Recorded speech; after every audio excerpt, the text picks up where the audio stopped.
Hi, this is Frisky Dog, the barbecue wizard, and you're listening to the Barbecue Central Show. Bye-bye! Start the game! Let's go! We'll do it live. Okay. Well, do it live! I'll write it and we'll do it live! In a world permeated with barbecue websites under the control of tyrannical administrators, there was one man, a one-man army. He broke all the rules. He allowed his members to speak out, give their opinions, and make the website what it is today. Get ready for Greg Rempe and the Barbecue Central Show.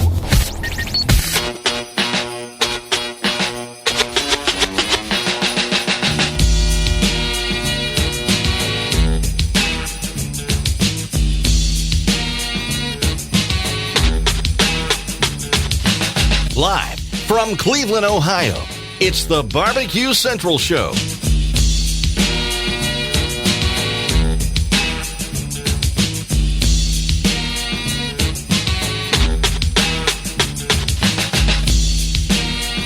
Hey-o! Happy New Year's Eve. Day, morning. Maybe it is New Year's Eve for you as you are taking in a new edition of the Barbecue Central Show. This is new. This is not live. Well, I'm recording it live. We'll do it live. But no video, as it has been for now 2 weeks in a row. This is a Tuesday. And this is all brand new content. What you will hear for the balance of the show is going to be a keynote address by Alton Brown that I took in June when Thermoworks had invited me out as they were getting ready to secretly leak, as you see me winking, their RFX wireless thermometer and associated ecosystem. I'm not going to say that it stumbled out of the blocks, but I think it didn't launch as anticipated, although according to the Barbecue Lab, it does perform very well. And there were some last-minute changes that had to happen to the hardware in order for it to get right and do what it is supposed to do from a capability standpoint, but that's over, and you are now freely able to get it and use it. And as I had said, it appears to be working very well. And that is a hot topic of 2024, was the surge of wireless thermometers, especially coming from some of those major manufacturers. Finally, Fireboard came out with one. For years, I had asked Ted Conrad as he had showed up on the show, when are you going to bring a wireless thermometer to the market? And he said, we'll do it when we're ready, when we feel that it is something that will perform up to a Fireboard standard. Thermoworks was secretly, feverishly working on one as well. And then there are, I would say, a dozen other ones. Meter, of course, the most well-known and underachieving wireless thermometer available on the market today. So there are plenty to choose from. I'm wondering if you got one last week during Christmas or whatever holiday you celebrate with your family and friends. Did you get a wireless thermometer? If so, let me know which one you got. Let me know if you've used it and if it is performing. If you want to follow the show during off-show hours, send me an email or do whatever. Here's how you do it. Forgot that. You can get in touch with the show by sending an email to Greg at thebbqcentralshow.com. Follow us on all the social media channels at BBQ Central Show. And be sure to subscribe to the show podcast feed on your favorite podcast platform. And anything else you want to find out about the show, you should be visiting the main website, thebbqcentralshow.com. is the place to go. Next Tuesday, we will be back with live shows. We will have our much anticipated visit with Malcolm Reed, fresh off a bison hunt. I'm going to encourage you that if you haven't done so already, don't go listen to the How to Barbecue Right podcast that covers that portion of his trip to North Dakota. Take that in with me as I ask him a full line of intelligent questioning that will uncover all of the most important details as one goes on a bison hunt. how much meat he's actually getting back. He had surmised that he might see towards, was it 700 pounds or 300 pounds or something along these lines of finished meat. They were getting quartered. How big was it on hoof? Is that the right term? I don't know. I'm just talking like I know. So don't go listen to Malcolm's podcast. Wait one more week. We'll all learn together live on the show. I've done my due diligence and not listened to his show. Steve Ray was getting in contact with me. Did you hear the new podcast by Malcolm? It goes into detail. You should listen to this so you can ask the right questions. I've got a million questions myself. And I thought, forget about that. Why do due diligence on that when we can do all the line of questioning right there on the show? Tuesday, that first Tuesday of January 2025, and we can get the inside scoop from Malcolm. We'll have no time restriction, so it's not like we can only ask 3 or 4 questions before we get into other topics with Malcolm. That'll be the lead topic, and however long it takes us is however long it'll take us, as long as we wind up by the 19th minute so we can move along with other guests. But looking forward to catching up with Malcolm. Sam, the cooking guy, of course, will be in as well, amongst others. So looking forward to starting 2025 off with a bang. I did get some emails over the course of the last week and a half. A lot of you weighing in on the Jack Arnold first hour, which was the last of the live shows in 2024. Of course, all to rave reviews, all to people wanting to figure out when the next Jack Arnold live fire event is going to be by them. Or a lot of you said maybe we'll look into making it some type of a vacation, retreat, holiday, whatever you call it, and add Jack into the mix as we visit one of these properties.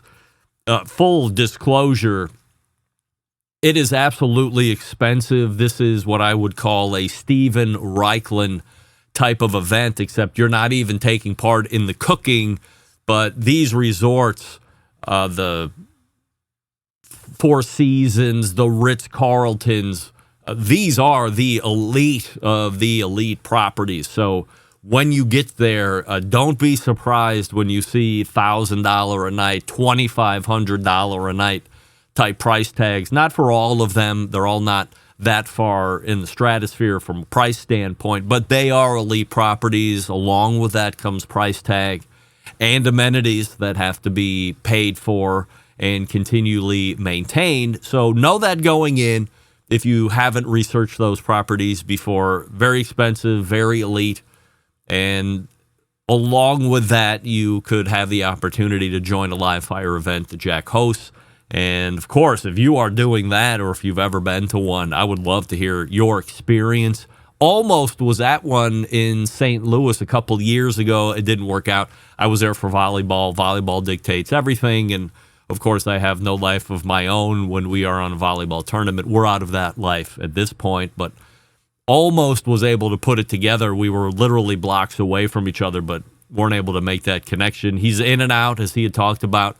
He's not there all week or for weeks at a time. He's in late on a Friday afternoon, early Friday evening, does his event, whether it be Friday night, Saturday night, or maybe it's just a Saturday, and then boom, he's out of there back home on Sunday at some point. So quick in and outs is what Jack's all about, and we'll continue to follow him. And as I said, if you're somebody that's going to be booking a resort stay and you're mixing in a Jack Arnold live fire event, would love to hear you. Also, got some email from David Yule. David, I apologize if I'm saying that incorrect on the last name. I imagine your inbox is blowing up this week. Christmas Eve and New Year's Eve were on Tuesdays in 2019 and 2013. Thank you, David. Yes. In regards to the recorded but new embedded correspondence show from last week on the 24th, I had asked John specifically, can you recall a time in the show's history when we had successive weeks of Christmas Eve and New Year's Eve on Tuesday nights? He said he couldn't think of any, which obviously wrong. We had them in 2019 and then 6 years before that in 2013. So it appears that every 6 years, this is something that happens. Every 5 years, this is something that happens. So I would say 2030-ish, 2029, if you're trying to keep track of when this next round of Tuesdays, Christmas and New Year's back-to-back. We could be seeing that 4.5 to 5 year mark. So 2029, I would say, is the best bet for the next round. The 2028, I'll look into that because calendars go well into the future at this point. I'm not overly concerned with it. I think we've dealt with it pretty well at this point over these last 2 weeks, putting in new content into the podcast feed. So at least you have something to chew on over the course of the week that you're celebrating. A lot of other stuff going on as well. So just my holiday gift to you with new content and all that stuff. I do want to thank the 2024 show sponsors. Some will be leaving, some will be staying. Big Papa Smokers, of course. Very happy to have them. I did mention that I was thinking of Sterling Ball here over the last number of weeks, and unfortunately, it's been the last number of months. I don't want to get into talking about the specifics. It's really not my place, but there was a time had the issue presented itself in a much more aggressive fashion that Sterling Ball could be dead at this point, and I'm happy to say that he is not, although he is going through quite an extensive therapy to try and walk again, whatever the sickness that he contracted has caused him the inability to use his lower extremities. So still wasn't walking the last time I talked to him a couple weeks ago, was getting close, intensive therapy.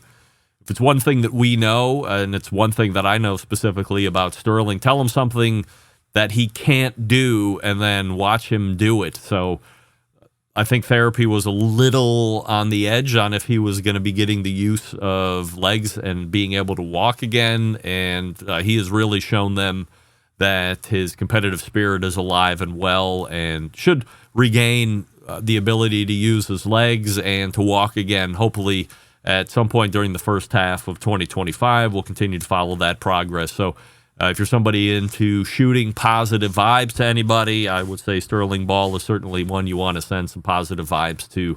Longtime supporter of this show, longtime intimate friend of mine, on top of anything he's done from a business standpoint, been a much better friend to me than anybody would ever know. So hoping that 2025 brings some speedy recoveries to my pal Sterling Ball. Also to Franklin Barbecue Pits, who sponsored the show throughout the balance of the year in 2024, last part of 2023, if I'm not mistaken. They will be falling off here as the new year turns, which is unfortunate, but not surprising to me. Could see them as grilling season ramps back up in 2025, but do thank them for their continued support. I would say some of the best backyard offset pits, if you're into looking at one, franklinbbqpits.com. By the way, BigPapaSmokers.com is the Big Papa's website, of course. Also, big thanks to Primo Grill, who has been a longtime sponsor of the show. I've heard on good authority that they have a number of accessories that could be getting rolled out in 2025. So if you're on the fence for a Primo ceramic cooker, I say get off the fence. It's one of the best cookers I've gotten my hands on here over the last couple of years. If you really love accessories, they're going to be amping up that line even more. They have a fairly extensive accessory line right now. A lot of cool stuff, but could be brought to the next level in 2025. PrimoGrill.com is their website. Also, longtime supporter of this show now, Pits and Spits. What was a custom offset grill manufacturer for the longest time has now become one of the premier pellet cooker manufacturers. And I'm not talking about premier as far as units sold through the year from a volume standpoint, but I'm talking about quality of build, materials used in the build, life expectancy out of a pellet cooker when compared to a lot of the other ones that you can buy. Are they expensive? Yes. Are they going to last for generations? Yes, especially offset cookers. That's going to be an heirloom piece, much like a Franklin pit. Could last 100 years or more, perhaps the Pits and Spits even more, because most of that is stainless built. So it's going to be able to weather the elements, especially if you're like me, experiencing different seasons over the course of the year. But and then, of course, they have fire pits and open fire grills. Last year, they brought a 4-burner gas grill to the market that Pits and Spits has never been known as a gas grill manufacturer, but they are now a gas grill manufacturer. Plus, they have the ability to drop that stainless steel griddle top on that gas grill. So now not only do you have a 4-burner gas grill that will last a lifetime, you also have the ability to have a stainless steel griddle top, which is something that you don't find on the market with other griddle manufacturers at this point. It's that cold rolled steel or the raw steel cooktop that you have, and you got to season it the right way. But if you go into a lot of diners and other restaurants that use flat tops, to a person, they're going to tell you that those are the stainless steel versions here, and that's what you're going to get with that Pits and Spits griddle / grill, gas grill unit. And I might buy one of those this year. I'm not even lying. I'm at $4,000, well worth the money. Could be the last gas grill I ever buy. Although I would say for that 3-month span where Winners Products sponsored the show, they also had sent me that Members Mark 6-burner gas grill Pro Series. That thing is badass, and it's $600 for what you're getting. I'm getting ready to use it tonight for a big steak cook here on December 28th, and I have used it plenty of times for really the most mundane all the way to the most intricate grilling cooks, and it is yielding great results. It's got that great infrared burner that sits off to the side as well. So shout out to James Howe and the gang over at Winners Products for sponsoring the show this year.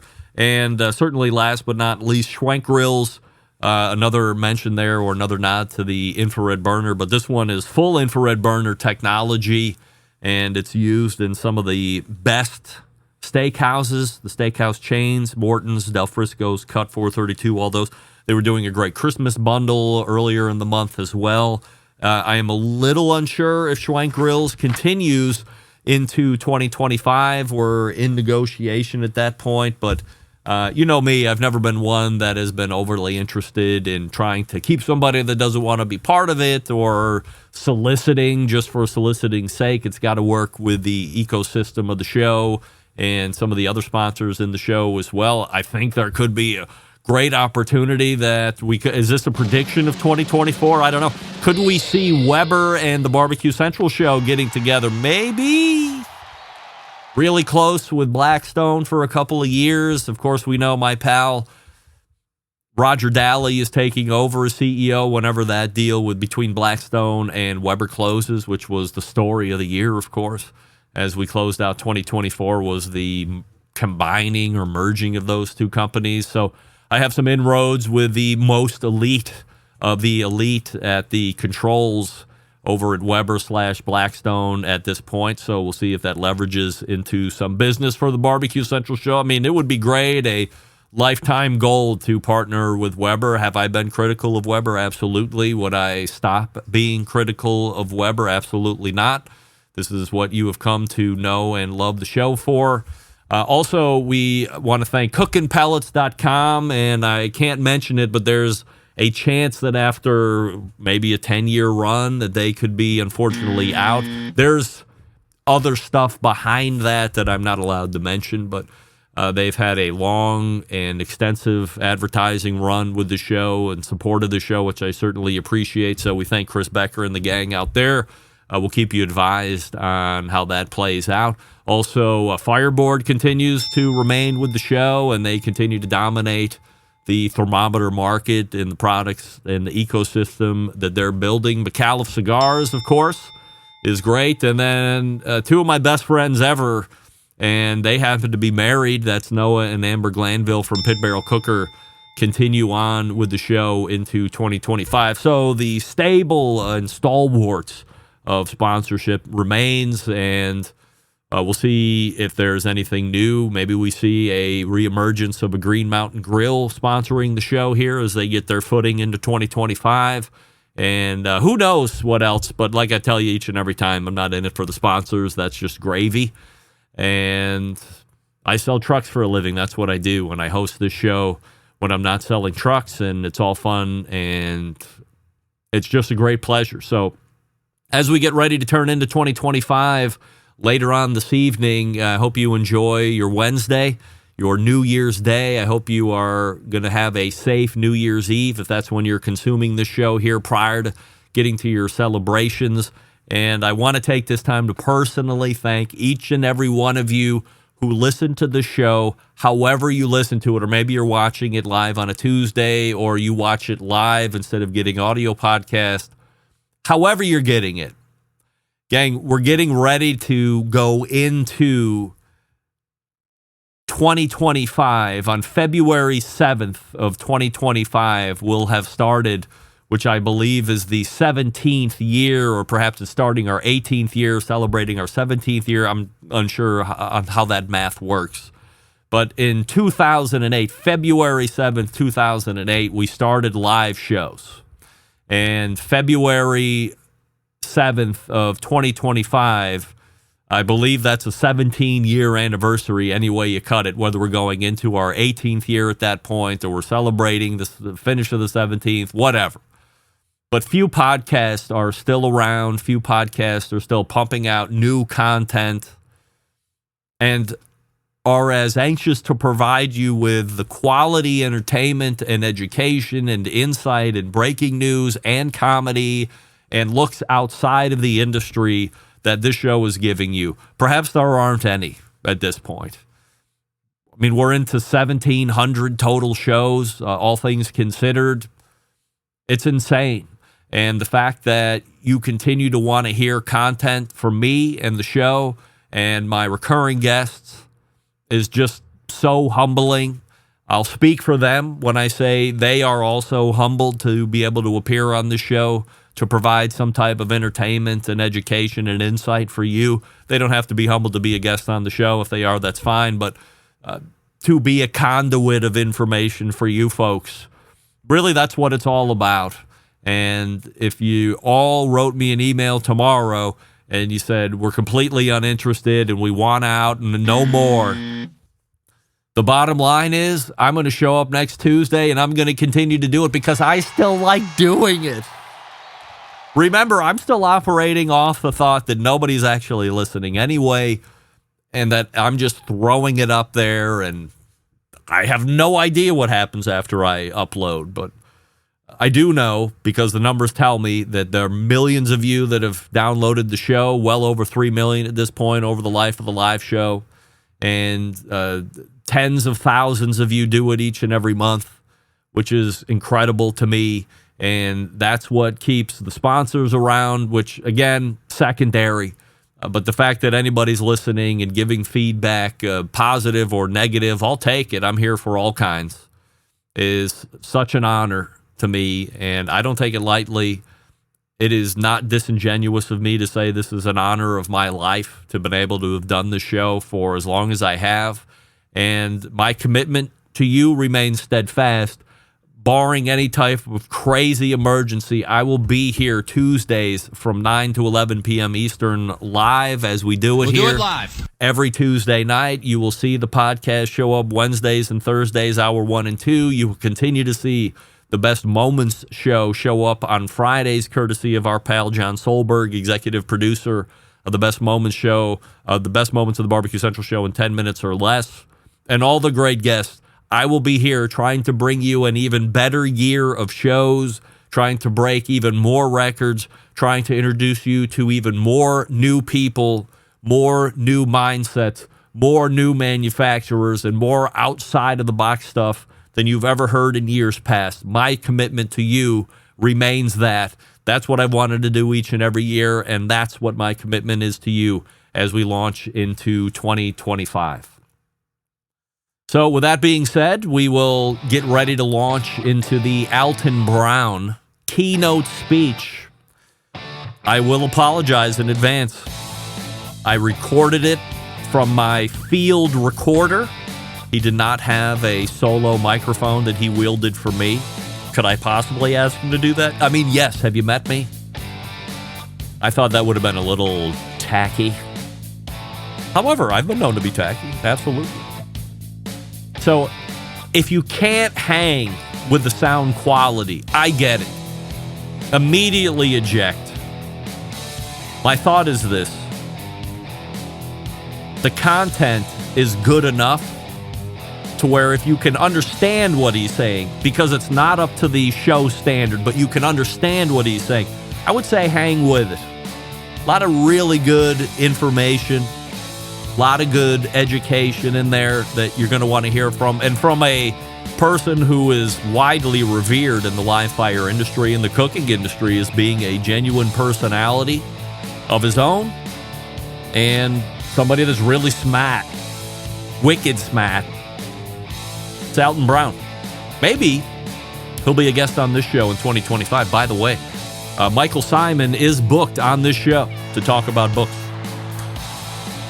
So once again, have a great New Year's celebration. We'll see you back the first Tuesday of January, where we have Malcolm Reed, Sam the Cooking Guy, and other guests that I can't think of right off the top of my head as I go in a stream of consciousness for the last 26 minutes to give you a bit of show open.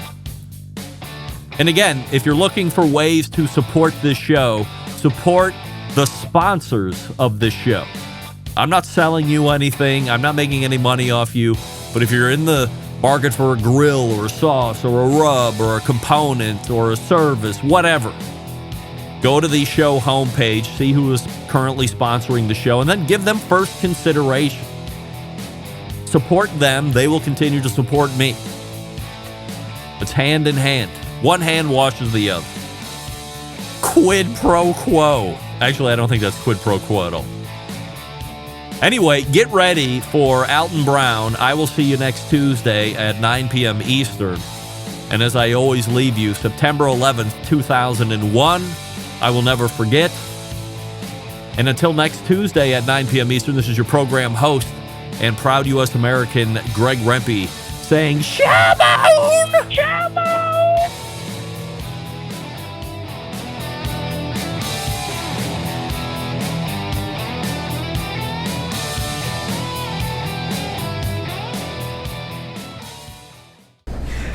I want to say first thing I want to say is that I am not a big eater.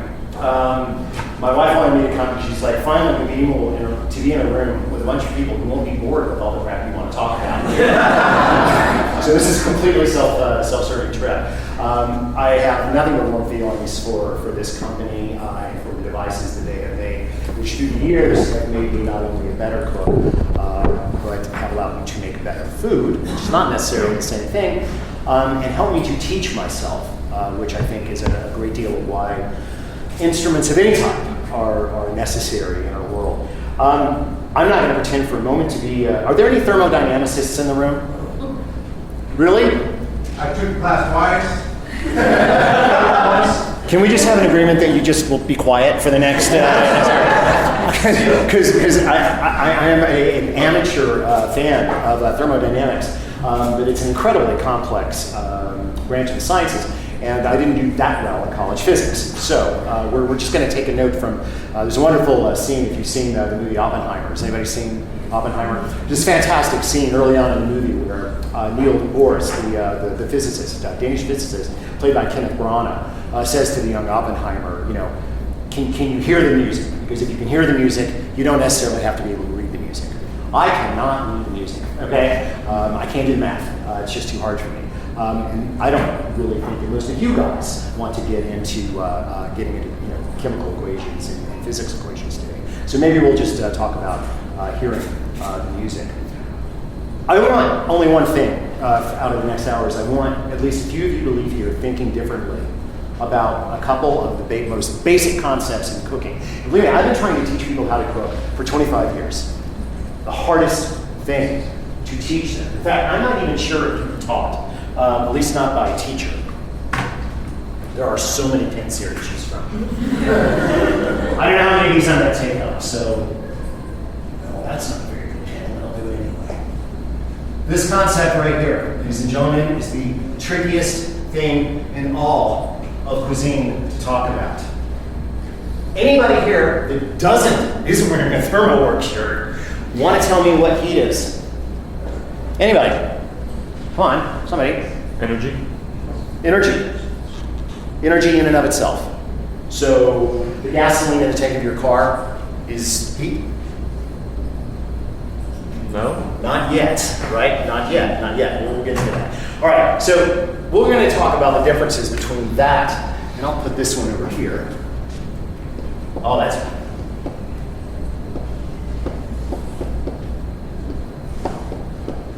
Now, I am not going to get into the in-depth world of thermometrics because there are many smarter people who are going to be here talking about these things today. But I do want anybody who is here creating culinary content to understand this is not this. They are mutually exclusive. They are not the same thing. In fact, heat isn't a thing at all. It's not something like a bottle of ketchup that we can take out and pour. My very first book, I made a mistake of putting on the cover a little subtitle that I thought was clever, which is Food plus Heat equals Cooking. I thought, that's so clever. That's going to be clever. But it's not, because I was thinking of heat as a thing. It is not a thing. It is a method of energy transfer. That's all that it is. It is a pathway. It is a movement of energy from one place to another. In fact, if you look it up and you kind of put all of the definitions from the physics books together, it simply says heat is the transfer of thermal energy from one body or system to the other. That's a lot of what cooking is. As a matter of fact, I say it's about 90%. Now, we're talking about thermal energy. We're actually talking about kinetic energy, because if there's one thing that we can be sure of, wherever there is heat, something's moving. Always. Matter of fact, there's something moving all the time in everything. In atoms and all molecules, things are always moving. Sometimes it's vibrating, sometimes it's rotating, sometimes it's bouncing around, depends on the material. These are atoms or molecules, whatever you want to think they are. There's movement. They are going all the time. The only time that this doesn't happen is when you go to the theoretical state of absolute zero, which no one is even really sure we can ever get to. It is hundreds of degrees below 0 Fahrenheit and with 0 on the Kelvin scale. And we'll talk about scales in a minute. The important thing is all of us, everything, this floor, that table, everything has got thermal energy in it right now because everything is moving, everything is vibrating, everything is twisting, everything is rotating. If we can get some thermal energy into this motion increases. And heating is the moving of that thermal energy. Now, temperature is a very different thing. Temperature describes the average kinetic energy of molecules in an object or system. Okay? So what that means is, we've got all of these little guys moving. And there's a lot. There's bajillions of these things moving. Temperature is simply an expression that considers what their average energy state is. We won't get into the physics of energy states, but all molecules, all atoms can only exist in certain energy states. And so temperature is a way of kind of letting us know what that energy state is. It is not the same thing as heat. And in fact, heat can increase without temperature changing. We'll get into that in a moment. So other words to think about that we use as cooks all the time, as human beings all the time, because we live with heat all around us, hot and cold. Meaningless. They are feelings that we get as physical living beings when we touch something or feel air. It's hot, it's cold, which is just a feeling that we get based on what our bodies want, what our cells want. You know, we don't want to stand behind a jet engine. It's hot. We don't sometimes want to be in Salt Lake City. It's hot. When we get to talk about the barbecuers here, we'll also talk about relative humidity. I'm an expert. I live in Atlanta, Georgia. I know what relative humidity is about. We're not going to get into that today because that's a different set of thermometrics. I want to talk for just a moment about where heat and temperature are different. So everybody cool on this? You don't have to understand, right? Just get that they're different things. But I'll give you an example of how we know the temperature and heat are not the same thing. Okay? The trickiest compound that we deal with as cooks. Anybody want to guess what it is? Somebody. Anybody. Come on. It's not hard. The trickiest compound. Water. Who said water? You win. I mean, there's no actual prize, but you probably. Water is incredibly tricky stuff. And as cooks, we're constantly battling with water. We need it. It is unique on this planet for the things that it can do. It is a bipolar, odd little compound of oxygen and hydrogen. It's called a dipole kind of thing. It can move around, and when it moves around, it's very specific in the way it moves. And one of the things that makes it, because it's held together by hydrogen bonds, is it has a very high, what we call heat capacity. It can take in a huge amount of heat, thermal energy, and not change temperature. And that's really interesting, because that's why we have water in our radiators, okay? But in the culinary world, can anybody think of times when water gets more heat but doesn't change temperature?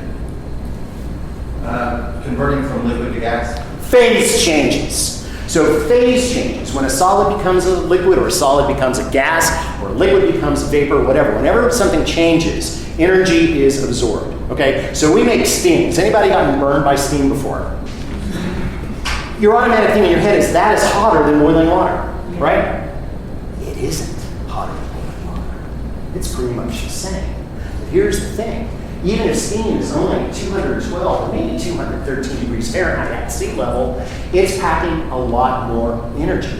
And the reason it's holding more energy is because it took a lot of heat to get the steam to break out from its physical form, to change phases from a liquid to a gas, okay? That energy remains in the steam. It's still pretty much 212 degrees, unless we pressurize it. We're not going to get into that. But if you get stung by it, it really, really bites you. It's like an angry chihuahua. And the reason is because it's still holding all that energy. And when it condenses onto your skin, what's called latent energy, the energy that it took to convert it is deposited onto you. So the temperature hasn't changed, but the amount of heat, of thermal energy that goes into your skin does change, radically change. So we steam foods all the time. We have to always think about the fact that as steam condenses and gives up its latent energy to a piece of meat, it can only do so to a certain point because of the boiling point of water that makes that most of the food. So that's how we just know. We know that they're different. The heat and temperature are not the same thing. By the way, this is a discussion, not a lecture, so I really would like to hear you guys ask things as we go along. Any questions at the moment? Am I making any mistakes for the people that are, okay, I'm good. I just don't want to make it too complicated. Now, I'm a fan of research, and for a very, very long time, I've been plagued by how to teach people how to move thermal energy into their food properly.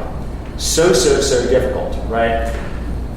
So we're going to dive into the kind of the concepts that would lead us to a better understanding of why I've been using thermometers, and specifically Thermoworks thermometers, for so many years. Because look, we need data. It's good to have data. You know, we used to not need data as cooks because we were taught how to cook in generations past by our grandparents and our parents. That was called experience. Most people don't have it anymore. We don't have it. You know, how many of you were actually taught by your grandparents or parents how to cook? A lot of people, how's that working? I wish. It's going all right. So many people that write about food now and create content about food is because they're seekers. They got curious. They wanted to know how to do things. They started researching, they started reading, they started cooking. And then, of course, they want to share what they learned. You know, because they were naturally curious and they want to share that. That's why a huge number of people are in this industry. And we need, because we don't have that much experience, we need information. We need good data, which is why we need good instruments. Luckily, we have them now with better scales and certainly with better thermometers. And I want to talk for a second about the first law of thermodynamics. I'm not going to ask if anybody knows it. So the world of energy is ruled by basically 4 massive rules.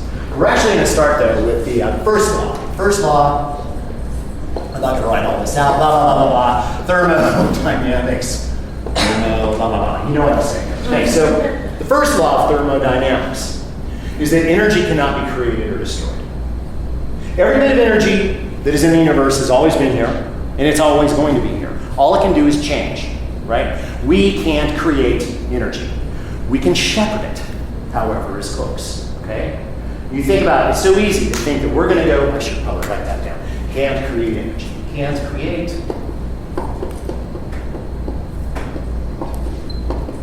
By the way, while I'm doing this, you can be passing notes to each other, because that's what this used to be about. Or destroy. Energy. E, as in E equals mc squared.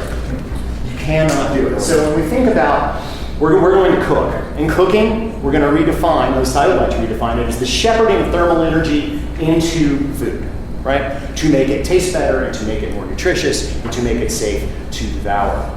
But to do that, I mean, let's name a few different ways. Who here cooks on gas at home? Anybody? Gas. Okay. So we've got gas combustion, right? Anybody cook on electric? Poor bastards.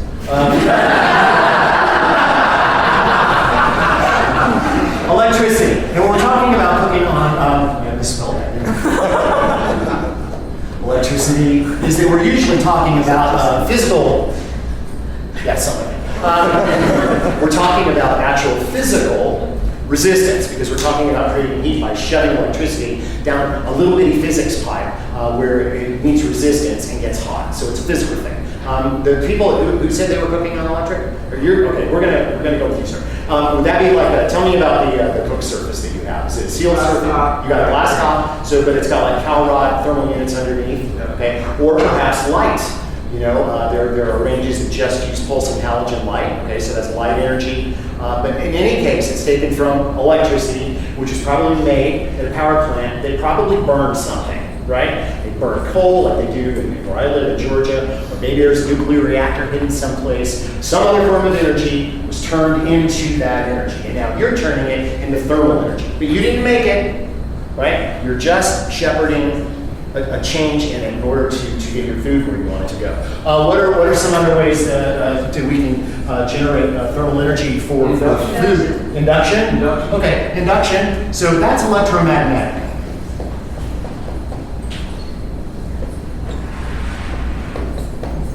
And that is related to radiant in a way. Well, what we'll do with radiant is a slightly different thing. So we can create radiant energy either by an electric source like a boiler, a gas source, or of course the burning of charcoal, which creates fantastic radiant energy, and it's probably that along with convection. We'll get into those things later. So we can make radiant energy, not make it, we can shepherd it. Electromagnetics. When we're talking about how many people here cook on induction? Anybody? I just renovated at home and have decided to get rid of my gas range for induction. And the reason, okay, so we're talking about cooking with electromagnetic fields that generate friction of movement or thermal energy within ferrous materials, cast iron, for instance, certain steels. It's wonderfully clean, and I like it as a recipe writer because now we're finally going to be able to say what the temperature of the pan should be. Because most of the really good induction units, you can actually dial in the temperature that you want. So we can finally say, this whole thing of, yeah, put your pan on high heat for 3 minutes. What? That's like, that's meaningless. It means nothing, right? Words like low, medium, high, they don't mean anything. And besides, there's so much energy being wasted from light. We don't know exactly how that's combusting in your range, and we don't know what you can put on top of it. We're not even getting to that yet. So most of us are cooking either by burning some kind of fossil fuel, which covers, propane and natural gas and all that. We're using electricity, which is usually creating radiant heat by the friction of electricity moving through a resistor of some type. Electromagnetic fields such as induction and certainly microwaves. And radiant, which is something that we would also get when we're burning old dinosaurs and whatnot. So when we talk about these things, this is just us expressing the first law of thermodynamics, which is you cannot create, you cannot destroy energy, but you can change it and you can move it around. And by the way, when you cook, that energy is not done when you cook something. That energy keeps going. It keeps going. It's off into the room now. It's moved off into different ways. You just can't see them or feel them. You don't notice them, right? Because they are germane to what we're doing. It's no longer cooking the steak. So my favorite, well, I guess I could draw a fire, but you get the combustion thing. We won't worry about getting into that too much.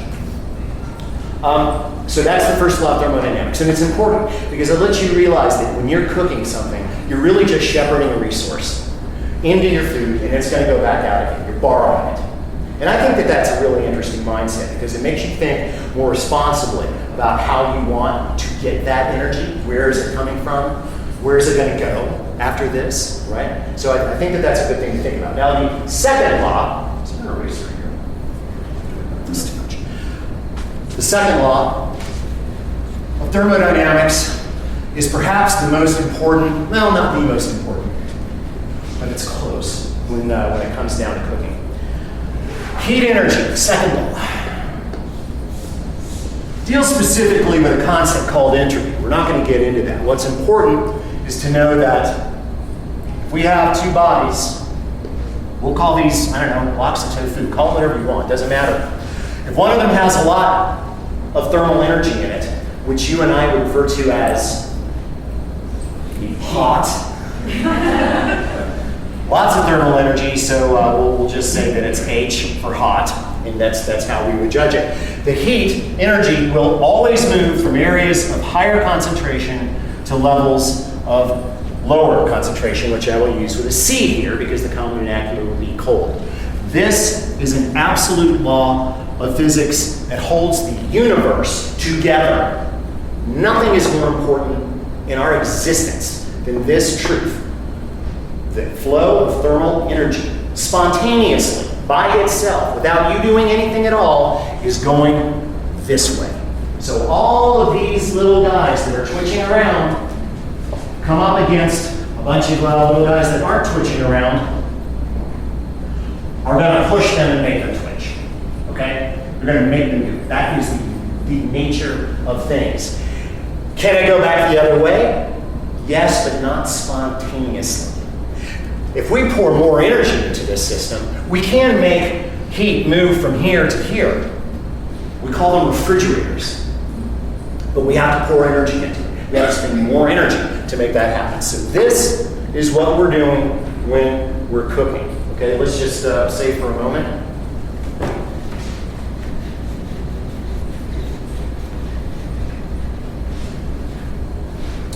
This is a steak. I know it doesn't look much like it, just trust me.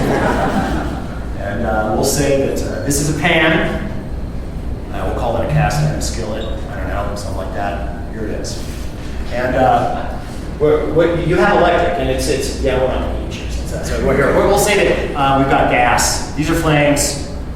Okay? So the first thing that we've done is we have allowed a situation to take place, which is now that this via radiant and convective energy flow is heating meaning energy is moving, making this a higher temperature. Okay, so now that this is a higher temperature, this pan, it's making direct contact with this steak, which is the colder body, right? So the heat, and you're like, of course this is going to happen. The heat moves from one to the other.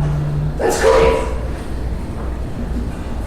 It is, but it's going to happen whether you kind of want it to happen or not. All you can do is kind of oversee the situation and put it into use. The other thing about this that's interesting is that this is going to continue to happen. Right, let's say this is a cast iron skillet. Anybody have a cast iron skillet? What is the first thing you would say about a cast iron skillet in reference to other skillets? Like compare. Oh, they're heavy. They're freaking heavy, guys. You ever try to ship one of those things? They're incredibly heavy. They're dense. Right? That means that they have a higher specific heat. They can absorb a huge amount of heat, hold on to a huge amount of heat, which is why when you cook with them, they stay hot for a really, really long time, right? They can hold on to more thermal energy, right? Because they're hungry for it. And they can take it in, and they can hold on to it, which, like water, which can also do that. So let's say this cast iron skillet, we turn off this heat. Does the cooking stop? No. What does it? Because this system, that's what this is called in physics, this is a system, will continue until this pan and this steak are at equilibrium. Equilibrium is an incredibly important thing to think about when you're cooking, because all heat in our original vernacular, all this thermal energy wants to do is be equal. It wants to be the same, okay? And we'll get into more stuff about that here in a minute. And it doesn't matter. Eventually, if you're in a sealed room, completely sealed room, this, and of course the room, all reach equilibrium. We call that room temperature. And everything will get there eventually, okay? This is important because in a lot of cases, we can't just expect equilibrium to be okay. Meaning, I can't just put, if I want the who likes their steaks medium rare? what would you say is the temperature of a medium roast steak? I usually aim for around 125. 125. Okay, good. Other people have different definitions. Doesn't matter. That's your steak. So why don't I just put it in a 125 degree pan? Because that's not hot enough. Why isn't it? If I want this, if I wanted to just wait, right, and had time. See, time wasn't a factor. I could just wait and let that 125 degree pan come to equilibrium with this steak, right? I mean, in sous vide you could, but not in a pan. Why couldn't you do it in a pan? Because the heat's traveling through it instead of... Well, what if I turn it over? If you kept flipping it enough. If I kept flipping it enough, we're arguing small age here. You're right, because the pathway, right? The pathway is on one side of the steak. And even if I flip it, the other side, guess what's happening to that energy? It's keeping going, right? Some of it is moving into the steak from the other side, right? Because all the fin wants to do is come to equilibrium with itself, which is why we have issues with carryover, which we can all talk about later if you like. That heat's going to keep going. We don't do this for a lot of reasons. One is that we're looking for other things besides just the final temperature. You want that final temperature of 125 degrees, but you want it in contrast to a beautiful char on the outside. And you can't get that. You mentioned sous vide. All right, sous vide is has anyone worked with immersion circulators? Yep. I love them, but they have some issues. And we can talk about that when we get more to the discussion part. They're really good for some things, not really good for everything. And of course, you have to char the food afterwards. I'm more of a fan of doing that steak in a low oven until I reach close to that internal temperature, then take it out, rest it, and then sear it. This is not the best system for actually getting anything done. Anyway, the concept of equilibrium. Does everybody understand what that is? Does anybody want to ask anything? Because it's a really important thing to get. Are you raising your hand? I was just curious if you've also, when you're done with the stock, address like reverse searing with steaks, bringing it down and then bringing it up for that char. Reverse searing. How many people have done reverse searing on, say, a piece of meat, steak? How many people find it superior to the old school sear and cook or roast in the oven? I think most of us, do you not prefer it? I do. You do prefer it. I think most of us prefer it because what we're doing is we're breaking up the job of cooking. It's like we used to, even 30 years ago, we used to think about, okay, I've got this one shot to get heat in to do all the things that I wanted to do. So what do? We flipped that steak a lot. We started in the pan and we put it in the oven, right? And some people still really like that. My very first Food Eats episode was called Stake Your Claim, and we did that. We used, we seared it, we finished it in an oven. It's fine. It's fine. But the problem is the better you get as a cook, the more you recognize it's fine, but, right, and then you start to understand, oh, well, the outside of that steak, well, that char, I understand the Maillard reactions now, and I understand a lot, I think I could do better here, And then you start thinking about, well, if I salted that meat first, which used to be a no-no, I could pull some water-soluble proteins out of the surface and use those for browning. So the more we know, the more we start tripping stuff out. And so the next obvious thing is to say, okay, we're going to reverse sear. But we're still dealing with the physics of equilibrium. In fact, even more so. So we're reverse searing.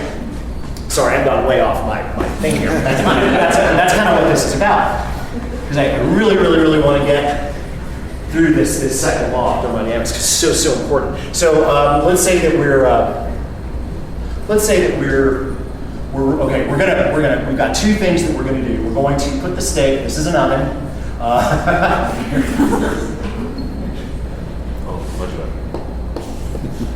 Oven, window, rack. Okay. I love ovens.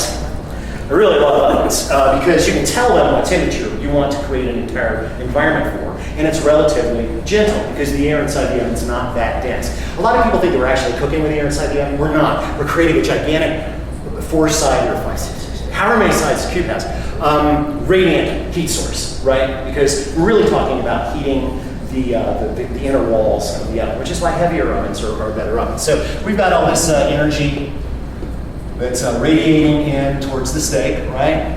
And our thing here for reverse searing is that we say, okay, we're going to go with that 125 degrees. Maybe we boost it up a little bit more just to kind of speed things up a little bit. Because this transfer, the one that I just erased, from hot to not hot, happens a lot quicker the hotter the one hot thing is, right? Which is why we get in trouble, period, or something. So here we are. We're going to let this come nearly to equilibrium. The thing about that reverse searing is it takes longer, right? It is a longer process because this part of it is what's going to take a longer time to get the internal temperature of that steak up. Let's say we're even going to bring it to 110, right? And then we're going to try to get the rest of the heat from the sear. So this is about the second law of thermodynamics. We have supplied, via the first law of thermodynamics, we have supplied energy in the form of thermal energy, which we've now used to warm up this box, which very often happens because there's a bunch of gas flames down under the box right here, or else there's electricity. And now we're going to allow that heat and this steak to be a system and come into equilibrium with each other. And then we're going to get to the risky part, which is then we take it out and we sear it back over here in the pan. Heat is definitely going to be moving, but we're looking for a localized result, which gives us more control. We're going to sear it. We can see that, we can smell it, we can hear it, which is really, really useful, right? So equilibrium, super big one. All heat, remember, all heat, and I'm using the old-fashioned term, all thermal energy wants to move to where it isn't, okay? And there's only one kind of thermal energy. It's thermal energy. It's once those molecules are moving, they come up against something where it isn't, they go. Now when they come up against the cooler where your beer is on a hot day in Texas, it runs up against an adiabatic surface. It can't get through, it can't penetrate, it's insulated, right? So it can't work on your cold beer. And by the way, is there such a thing as cold? No. No, there is no such thing as cold. Cold is just a place where thermal energy is lesser than everywhere else.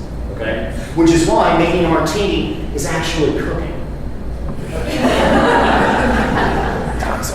This is the second law of thermodynamics. Because anything involving ice, which of course when we're dealing with phase change, a martini is basically a perfect thermodynamic exercise. Perhaps we'll get into that more later. There's an awful lot of barbecue here, I noticed, the martinis. Now that we understand that, okay, so what do we learn? We can't make energy, it's there all the time. We can kind of shepherd it as it makes its trip through the universe. The first law of thermodynamics is that. Second law of thermodynamics is the idea that this stuff, this thermal energy, is always going to be moving to a place that it's not. As cooks, it is our job to control that. And how do we do that?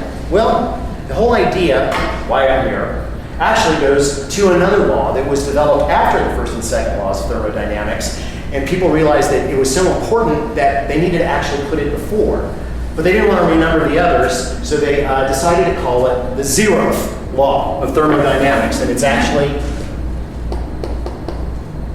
0th law of thermodynamics. And the 0th law of thermodynamics is going to strike you as just about the dumbest thing you've ever seen, because you're going to go, duh. But if you think about it, and we are going to think about it and talk about it, we'll understand that it has everything to do with why you are here today, why this building is here today, why Thermoworks exists. The 0th law of thermodynamics says that if you have 3 bodies, systems, objects, whatever you want to call them, one is A, one is labeled B, and one is labeled C. If A and C are in equilibrium, thermal equilibrium with each other, if they are equal, so that when put in contact, no thermal energy passes from one to the other, equilibrium. And B and C are also in equilibrium with each other. No thermal energy when they're put in contact, nothing changes places. Then, and this is the big part, automatically we can assume and know that A and B are also in equilibrium. You're going, yeah? Sure, yeah. But oddly enough, this allows for the existence of something that's very important to us. Let's say that this, in C, is a device to which a scale is attached that allows us to quantify this, the kinetic energy inside. And this is called a thermometer. This law allows us to finally say, we can actually get information. We may not be able to easily study how rapidly thermal energy is going to move via heat into another body, but we can understand the average energy levels that are going on inside these many, many little twitchy vibrating things, right? And if we put a scale on that, then we can repeat something. Now we have 3 scales that we commonly use. Anybody want to name one? Celsius. Celsius, of course. Celsius is beloved by most science people, named after Anders Celsius, was a Swedish, I believe, astronomer who around 1742 started fiddling around with these things. And he figured out that, I don't think he wasn't the inventor of the mercury thermometer, that was Fahrenheit, but he figured out a scale where he decided to use water as the reference points. So he said, okay, the freezing point of water I'm going to call 0, and the boiling point of water I'm going to call 100 degrees. And everything else is going to fall in or outside of that realm. Okay, so now we've got a thermometer with a scale. Now there was another guy named Fahrenheit who came up with a system that was more based on the human body in a way, because he was like, I'm going to call 100 my own body temperature, which is close, but we know not exactly right these days. And from that, he built out, okay, well then 32 degrees is the freezing point of water, and 212 at sea level is going to be, or at standard pressure, is going to be the boiling water. A lot of people prefer Celsius, but actually Fahrenheit is more precise because there's actually more individual degrees between the freezing point and the boiling point than there are in Celsius. And then we've got a Kelvin scale, which is usually used only by scientists, and it's based on absolute 0. 0 is 0, meaning there can never be any motion of these molecules at all. We don't even know if it really exists, it's theoretical, but we have a scale for it. And we use it very often when we're talking about the color temperature of lighting, because it goes up very, very, very, very high. We don't use it in cuisine, although we could. So now we have a thermometer. Now we know that we can't create or destroy energy. We know that heat energy is always going to move from low concentration, or high concentrations to low concentrations, spontaneously, no matter what we do. And we do know that we can now look at least one factor within this whole mass of thermodynamics. We can look at the average energy that is going on in these. And so we now have temperature. Temperature in food is tricky business, right? Because we're often trying to cook foods that have a lot of different things going on, right? And so it's important to notice that the gelatinization of starches inside a potato are not the same as, say, breaking down collagen into gelatin in a steak. The breaking down of pectin in green vegetables, that temperature is not the same. So it helps us to know, and there are some pretty great food writers in the world and scientists who have written a great deal about this so that we have an actual way of understanding a lot of these things. We can look at our cooking environment and better shape it for what we want to get done, right? It's not just, well, we're going to cook this food till it's safe to eat. It's we're going to cook this potato to about almost the boiling point internally, about 210, because that's when the starch granules are going to have swollen and burst and the potato is going to be its fluffiest. Well, there's a big difference, it turns out, between 200 and 205 with a lot of foods. Now, if you're just trying to not get sick and die, right, which is kind of what, the first time you ever saw a thermometer in a kitchen, when was it? Anybody remembers the very first one? Anybody? Grandma's kitchen. Grandma's kitchen. What did she use as a thermometer? Baking. What was it? A thermometer that just sat in the oven, or was it a thermometer that was inserted? It was inserted. Yeah, it was a big spiky thing. Like a meat thermometer. Right. A big meat thermometer, the old school meat thermometer, which typically used instead of the electronic, I'm going to let other people explain this, we probably use mercury. I still have my grandmother's mercury thermometers, because of course mercury expands, and one of the reasons the mercury is so good inside a thermometer is it has a very low heat capacity. Mercury has a low heat capacity as opposed to water. Water will just sit there and go, yeah, I'm not moving. Because it can take in so much of this thermal energy. Mercury can't, it changes, it expands. But most of us only saw thermometers being used in food when our moms were cooking Thanksgiving dinner, right? Because the main thing you didn't want to do was screw up the turkey.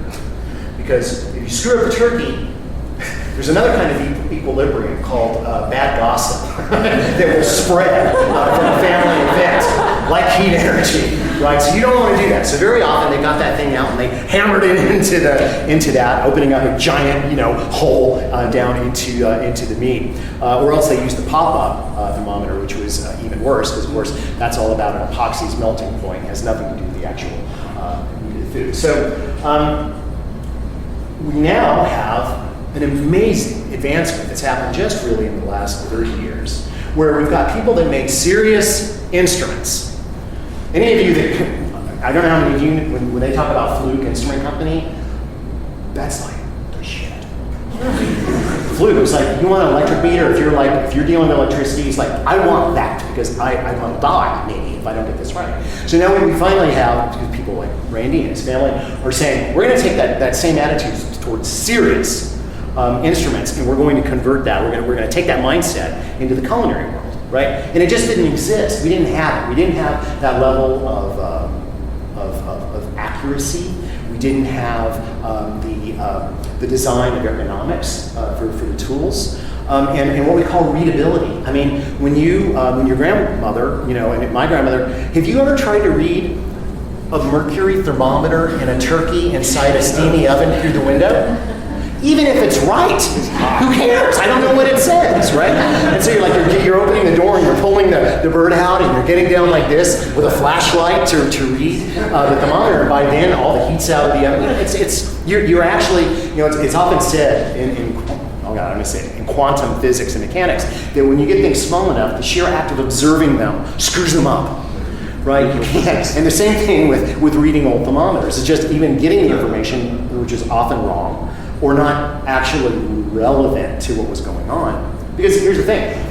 Let's say your grandma. Do you remember, I'm just focusing on you now. Do you remember where she put the thermometer in the bird? Usually in the breast.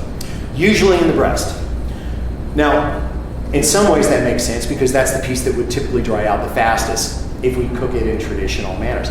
My grandmother, you know how she decided where she was going to put it? Under the arm. No, under the arm. My daughter to this day still can't believe I did that. I'm like, I didn't have another thermometer that I could trust. It's just going to hurt for a second. My grandmother, when she put the meat thermometer into the turkey, the reason she positioned it where she did is because it's where she could see it through the window. Right? So the sheer act of trying to get this temperature information was probably terribly thrown off by the sheer reading of that. So now we've got, any questions? I'm doing all the talking, which I really don't like. Anybody? Anybody just want to say I'm wrong? No, you're scared. Good. No. Oh, you were just. I'm not going to tell you yet. That's it. Oh, you wanted to tell me I was wrong. Maybe later, but not right now. No. We haven't gotten to the point. Oh, okay. So we're now going to talk about, now that we've got these devices, how do we use them? How do we think about them? Because temperature, as we have now seen, is only one avenue, one brand, shall we say, of information. And for those of you who are still can't get your heads quite around this whole heat thing, imagine this. Imagine a water gun full of water in a fire hose. And the water in the fire hose pump and the water in the squirt gun are the same temperature. Will the effect of being sprayed with them both be the same? No. So would you rather be hit by a 50-mile-an-hour teddy bear or a 50-mile-an-hour 1976 Camaro? Depends on your taste, but the point is the effects of that contact are not going to be the same, right? At all. So let's talk about what is the ideal situation here. Ideal situation for me. And we can talk about sous vide a bit. The problem with sous vide, how many of you actually done sous vide? Of course, sous vide's a misnomer. That means under vacuum and has direct references to sucking the air out of the back. I just want to talk about immersion circulators, where you set a very exact temperature, you put food in the back, you seal it. The problem is that food is then in contact with those juices and a lot of other things can happen. And then we get into the whole time heat thing because damage that's being done internally to meat or vegetables doesn't stop just because it stopped at a certain temperature. Once it's at a certain temperature, the damage continues. We as cooks must mitigate damage. We must get food, the thermal energy that it wants, and then stop it at the right time. Remove it from that environment so that equilibrium cannot continue. Now for me, the dream situation, I'm pretty well known for a beef roast, standing rib roast that I make at Christmas. And I'm famous enough for it that I really don't want to screw it up, right? Because some people have been coming to my house for like 10 years, and they want it to be exactly the same every time. Now I can't make it exactly the same because I'm not holding the cow. Okay? I can try, I can buy from the same people, the same farm, I can make sure it weighs within we'll call it 100 grams. I can make sure the dimensions are correct, but I can't make the cow. So let's say that about my standing rib roasting here, and that's standing rib roast. Here the bones. And let's say that I don't trust my oven, and I don't trust any oven on earth. There's not an oven made I trust. Anybody trust your oven? Fools! Fools. Because ovens cycle. They turn on, they turn off, they've got their own thermometers, often not terribly good ones, that are telling them when to turn on and turn off. They have their own thermal loads. Now, you can increase the reliability of your oven. If you've got an oven at home, let's say you've got a 40-year-old electric oven, and it's all over the place. And you know it's all over the place because you could use thermometers to examine that, right? My grandmother cooked with the same oven for 75 years. And I said, why? And she said, I didn't know better. I was used to it. And she was right. She was used to it. She knew from experience what it was going to do. She's like, I don't want to know what the temperature is. Yeah, the food's good. Why do I need to know that? And I couldn't argue with that, right? But I want to know, right? So does anybody have an oven that was really out of whack and they want to take action? What did you do? Put a baking stone in the bottom. You put a baking stone in the bottom. The first thing we can do is increase the thermal load, the density of the device, so that it is holding on to more of these guys, more of this energy, right? More of the thermal energy. And the more that we can supply that, then as the oven's doing this business, it's there to kind of act as a capacitor within a heat capacitor within that system. Has anybody else done that and found that it worked? I just stacked bricks. I literally made oven inside oven, you know, like with bricks, heat them up. And it takes a long time because, of course, you got to load them with that thermal energy, and it takes a long time for them to come into equilibrium because technically those materials are not very conductive, right? It's not like putting a block in there, right? The funny thing, one of the weird twists of fate, of course, is that conductivity, you know, like copper pans, the French use, takes in heat very well, but it gives it up very quickly as well. So there's always a trade-off with things like that. So here I've got my roast. Okay. Well, what is the temperature information that I'm interested in here? Ultimately, it's what's going on here, right? So I know right off bat that I want a probe. Let's just say that for the sake of whatever, that I'm going to put that probe in right here. By the way, these thermometers. May I do this? I'll wrap this up. These thermometers, my favorite instant read thermometers. So here's a tip. So the way that you can screw things up with one of these, like if you're taking the temperature of the steak, is of course the placement of the probe. Where does it lean, right? So what I do whenever, can I borrow your phone for just a second? I'm not going to do anything with it. But let's say this is a chunk of prime steak. And before I cook it, I'll sit down and I'll say, okay, where's the middle of this? And then what I'll do is I'll take, anybody here ever had braces? You know, the little bitty rubber bands? They make them in bright colors now. And what I'll do is I'll put one of those little rubber bands right there on the probe, so there, when I take the temperature, I only run it up to the rubber band. And they don't melt.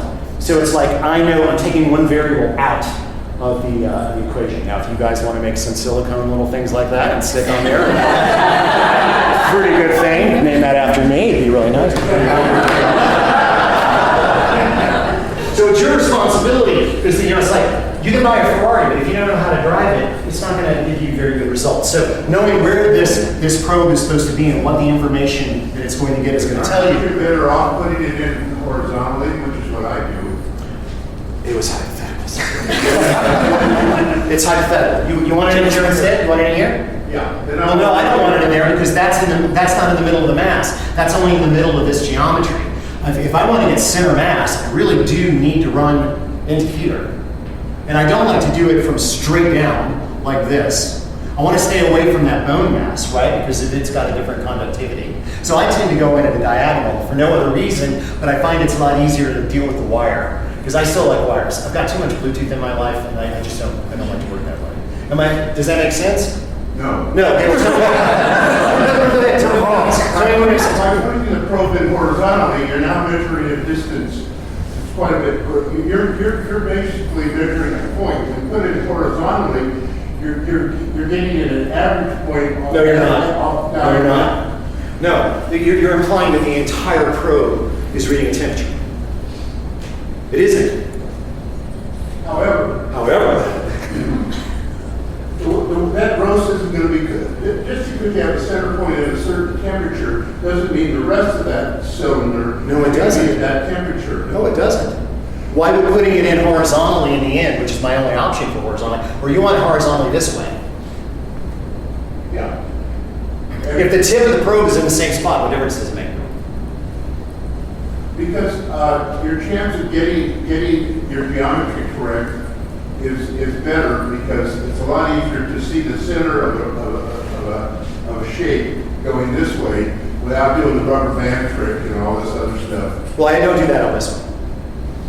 I don't do that on these probes. I only do that on the instant probe. This ongoing argument here. It's not an argument, it's a complete assumption. It's made me simply based on the fact that I can't draw. This is just for reference. Martin prefers kind of an angle through the top. I kind of come through the end of the cylinder just because I can gauge where I put the tip of the probe. And the tip of the probe is what measures. But Martin prefers just like we've drawn. And I tend to do the more ordered. Well, I don't trust, no offense, I don't trust one of these chef alarms. So I put it in and I just get a sort of a checking point. But then I use the instant read. Yeah. And I do come in from the top and I do check at several different locations on the road. That's what we recommend. You should have 2 thermometers. Oh, yeah.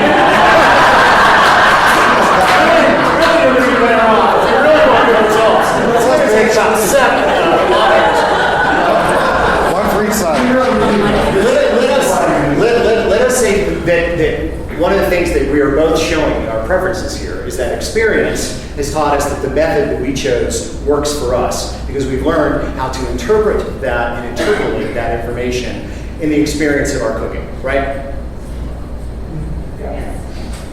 He doesn't buy it. It doesn't matter. You said, I don't trust those chef alarms. Well, I don't want No, you didn't. That's what you said. We all heard it. I, on the other hand, would trust them with my life.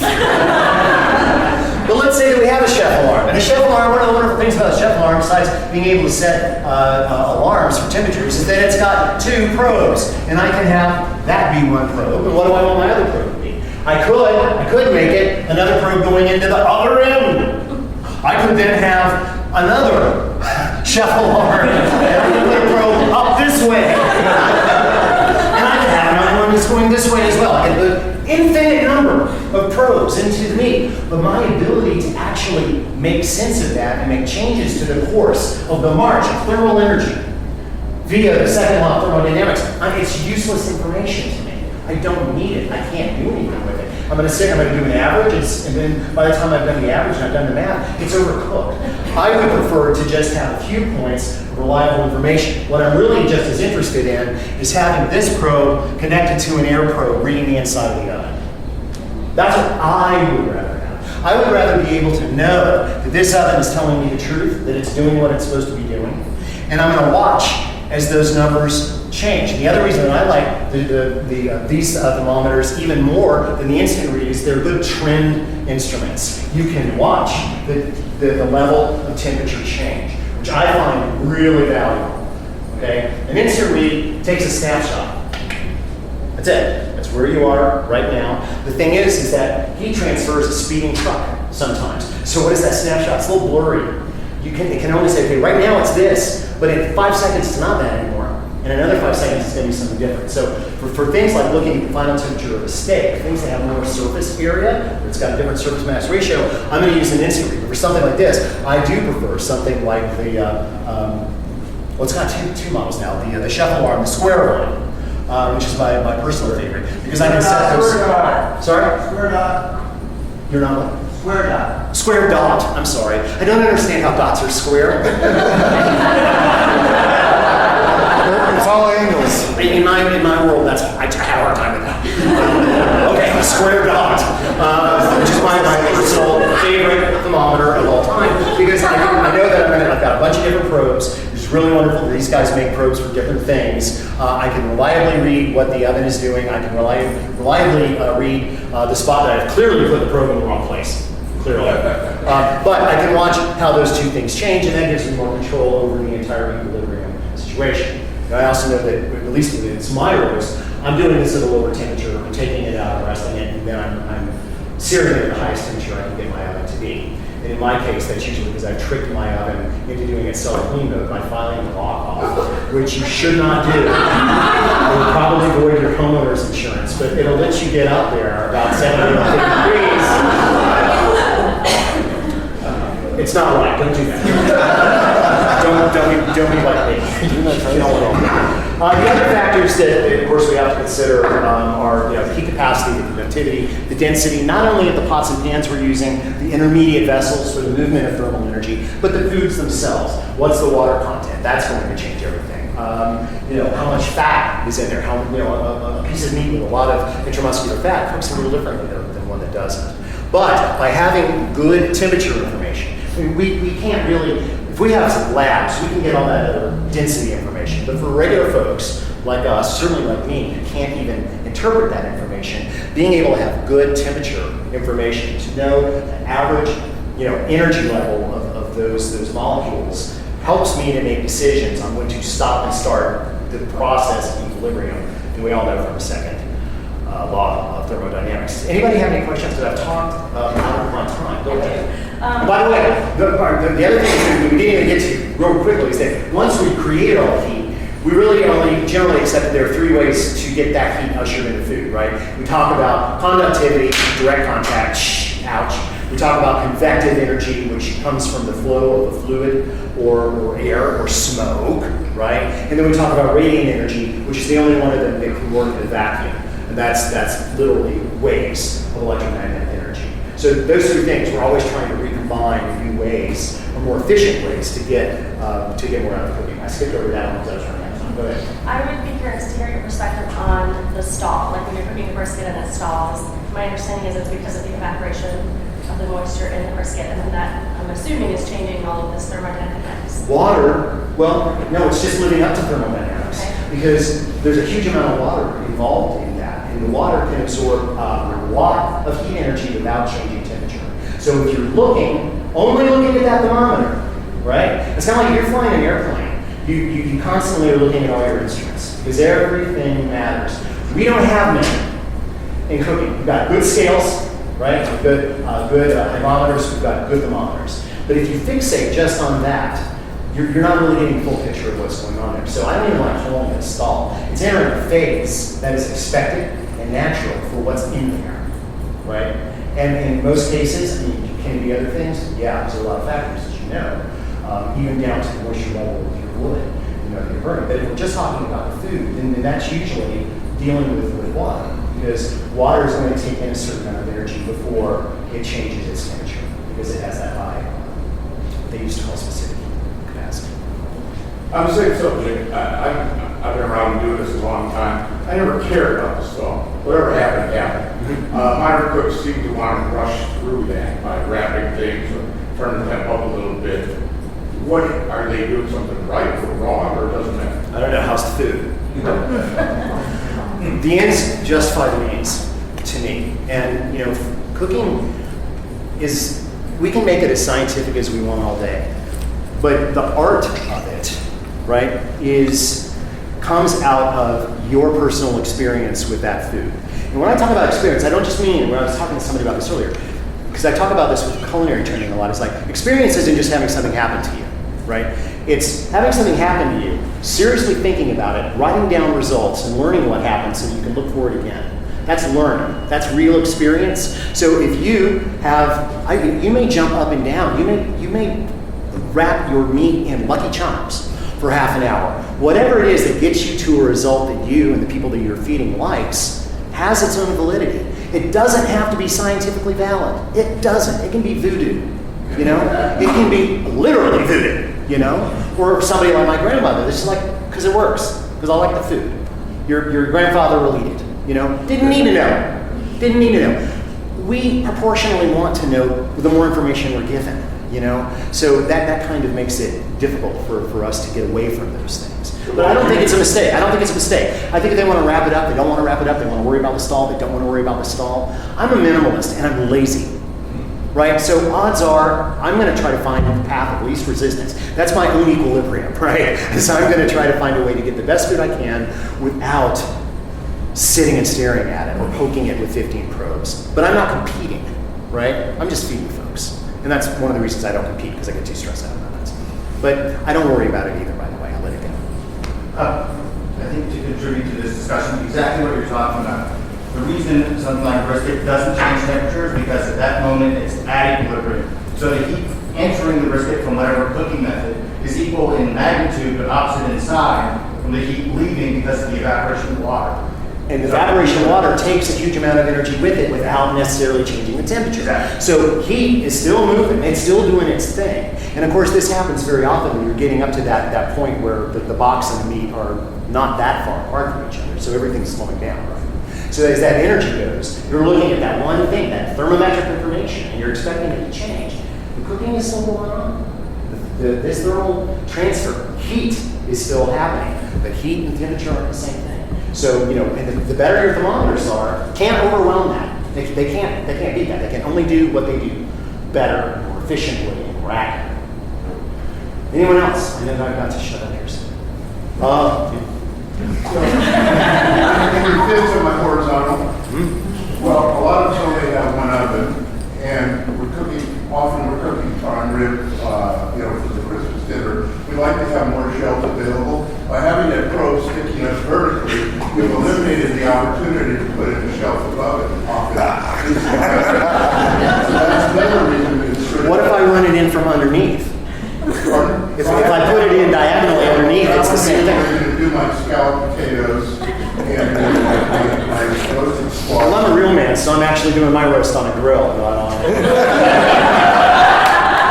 I have a more important issue, which is probably too large an issue to discuss, which I'm concerned with, and that's what I call the degree of doneness as you move from the outside of the slice to the center. Yes. And that's very dependent on how that piece of meat is treated, in terms of temperature. Yes.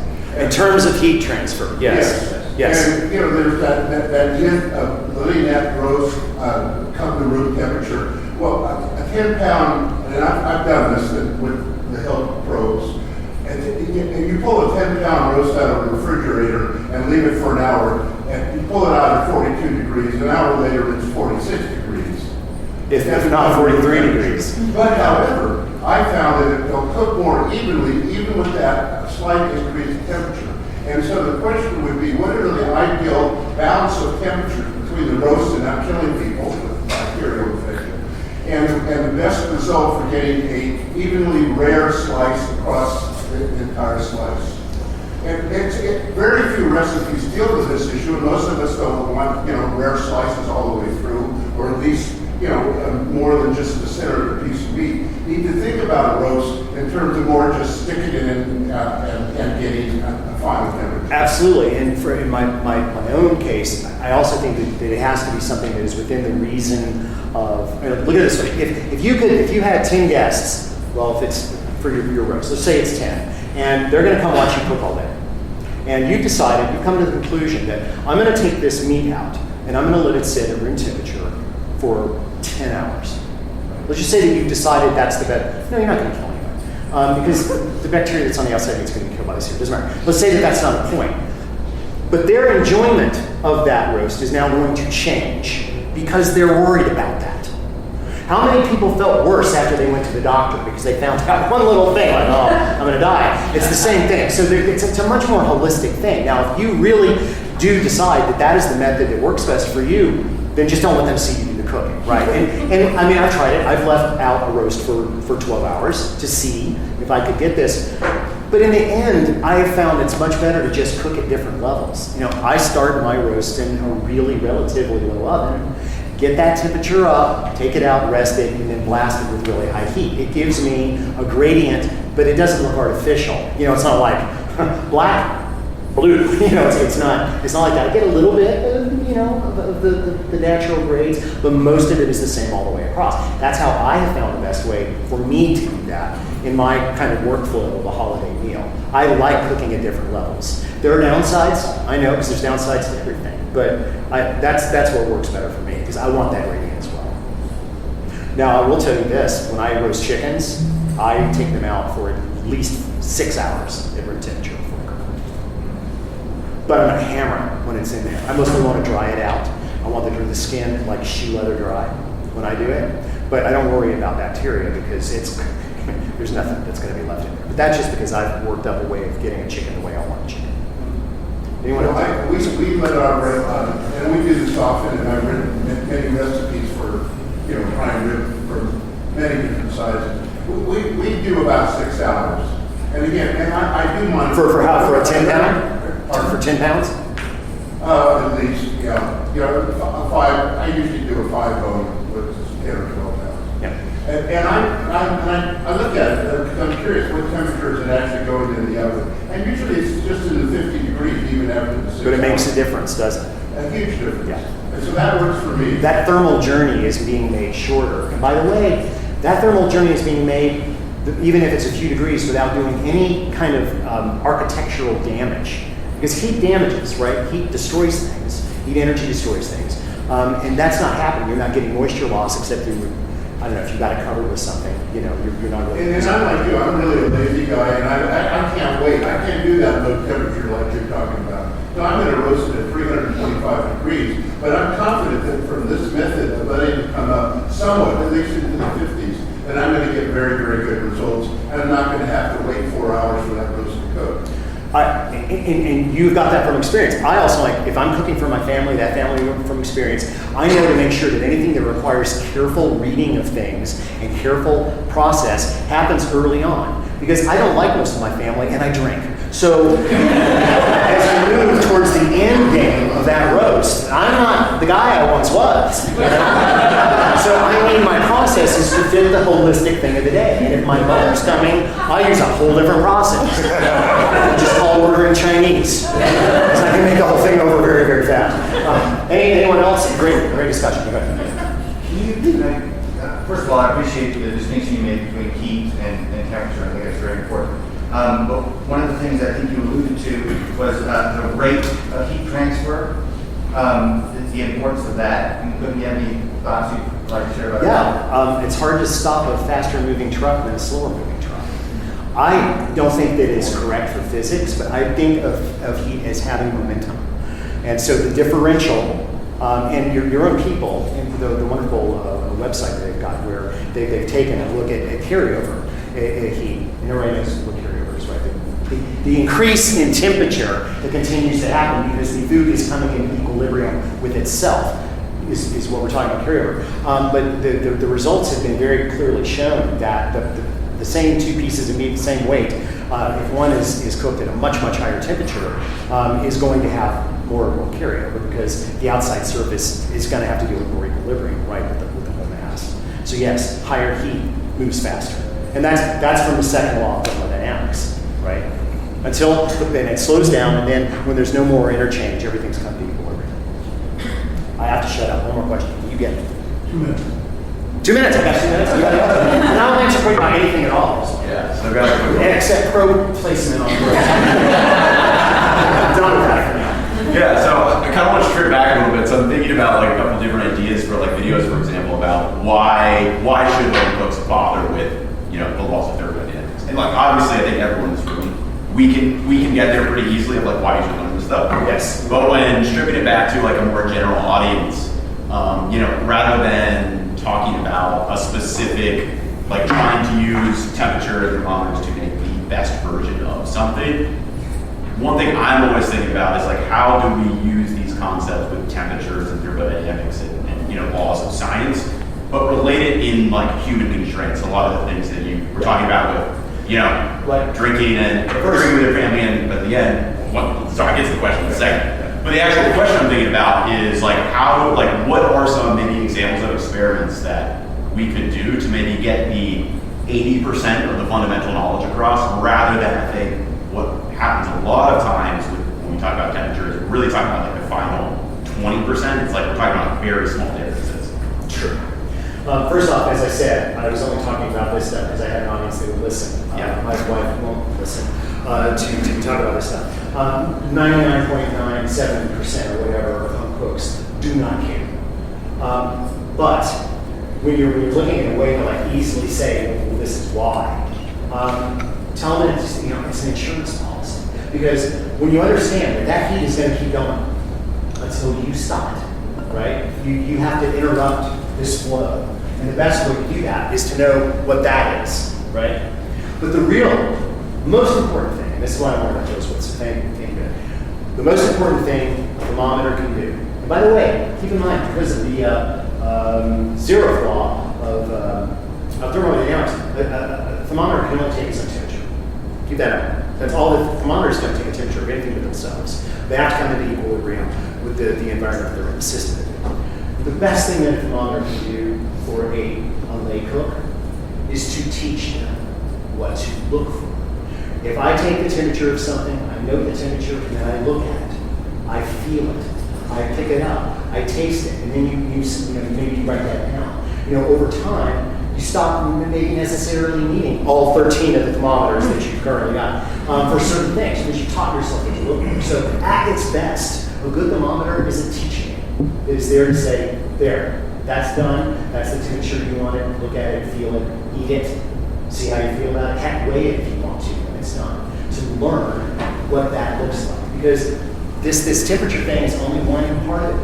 It's only one part of the real complex. The base of the universe is this stuff, right? And it really is complex. A simple experiment is simply, I take the temperature of almost darn near everything I cook in my test kitchens. Because I believe in data. Weigh everything before and after, temperatures all the way through, and then the relationship between temperature and time, which we haven't really had any opportunity to talk about today, and I assume that other people are going to be doing that. But if I'm making pudding, I'm taking its temperature, because I know that starch relation is going to happen at a certain point. I want to know what it is. So I think that the best thing you can do is to tell people, look, you want to know when to pull that loaf of bread. Okay? You've taken the time to make sourdough, which everyone in the pandemic made, right? I had more people calling me at midnight, bankers. I got this sourdough. Is I take my thermocam, and when I think it's there, I take its temperature. And it turns out that almost every bread product on earth wants to be right at about 200 degrees, 200 to 205 degrees. So then, I make note of that, I give it a knock, I feel it, I cool it down, and eat it. So the first thing I would say to people is get a little bit of thermometer and just take temperatures.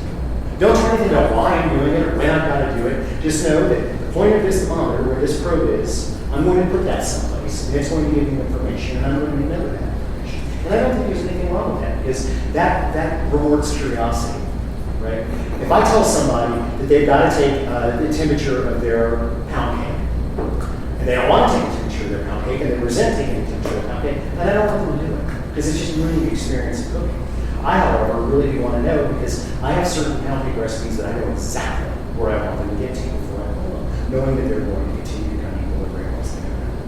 And then, by the way, when I do that, I also take the temperature again, because I make charts of it, because I'm a nerd that way. But it's made me a better cook, because I'm lazy. And so I want to do as little as possible. Thank you, everybody, for